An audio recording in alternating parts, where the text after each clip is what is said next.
I grew up believing medicine was my destiny. Ever since kindergarten, I wore a stethoscope for school career day, a lab coat that was way too big for me, and certainty in my heart that one day I'd become a doctor like my father.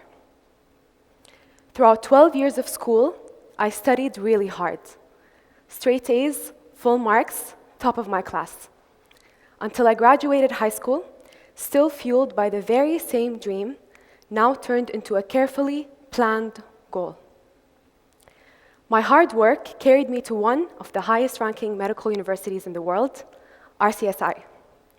So, with passion in my heart, a suitcase in my hand, and I left my home country, Kuwait. Fearful, but faithful, I was headed exactly where I was meant to be. Fast forward to the end of that first academic year in med school. It's results day. I log into the website. I scroll with my laptop with trembling hands. I catch my breath. Overall grade, fail. Good afternoon, everyone. My name is Dora, and today I'm a fifth-year medical student with honors. Medical school has an interesting way of expanding until it fills every corner of your life. It can make you question your intelligence and sometimes even your worth. No matter how hard you work, you'll feel behind. You'll lock yourself in your room for days just to keep up with the workload. And without realizing it, your joy, your hobbies, your family time, and even your health will begin to slip away. Yet, that same school can be the most beautiful journey you'll ever take. One that builds your character, grounds you in purpose, and equips you with the knowledge you need to genuinely make tangible difference in the lives of those you come across. You'll meet friends who become family. You'll discover interests that light you up, both within and beyond medicine, from research to electives to different passions of your own. You'll wake up every day feeling like your life is truly wholesome and meaningful. I bet you're wondering, how can two medical students share the same dream, same classroom, same exams, same professors, yet walk away with two completely different experiences? I've personally lived both sides of the story, from failing my first year of medical school to later on passing with honors. Let me tell you my story. When I first got into medical school, I did what most people would do.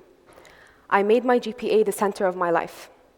I stopped exercising, I stopped sleeping properly, I stopped eating properly, I stopped seeing people I loved, including family.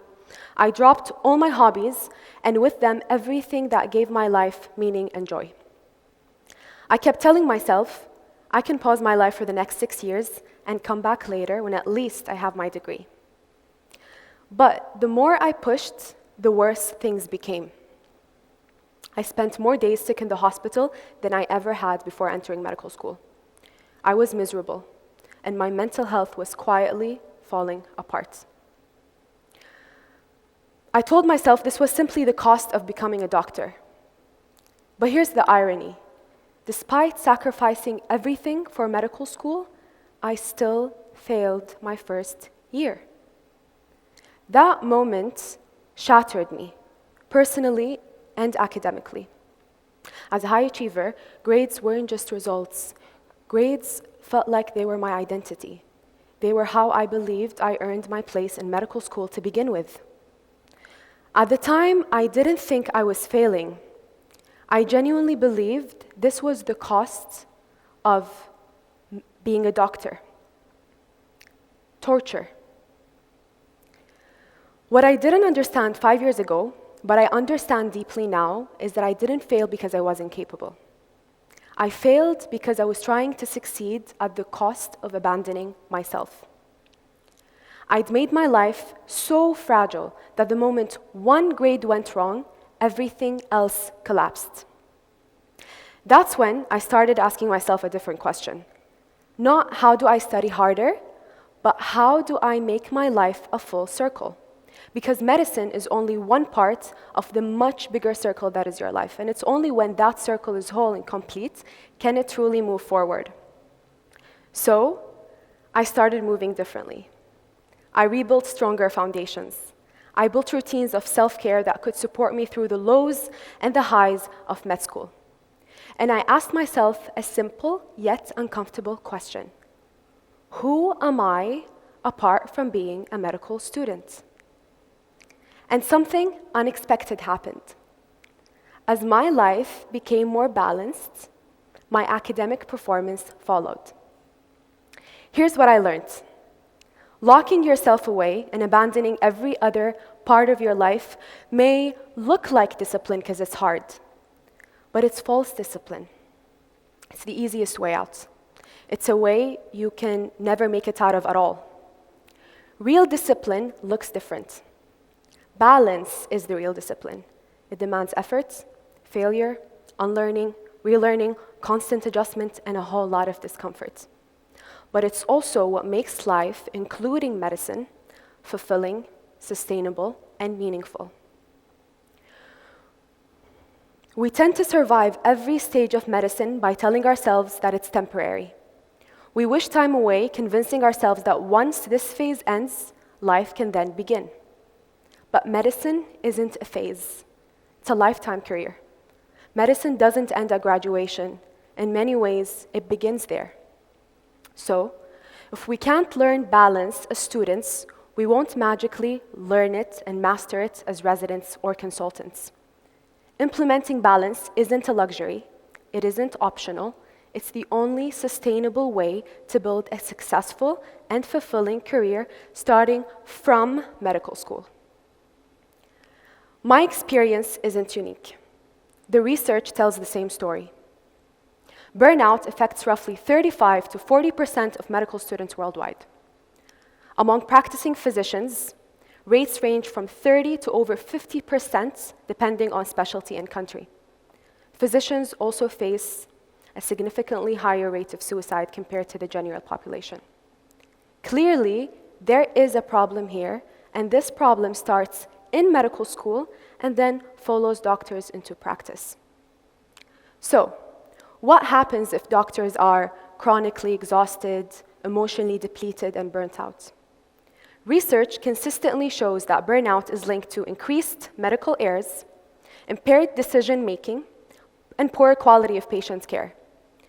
In other words, when we sacrifice our health to become better doctors, we oftentimes become worse ones.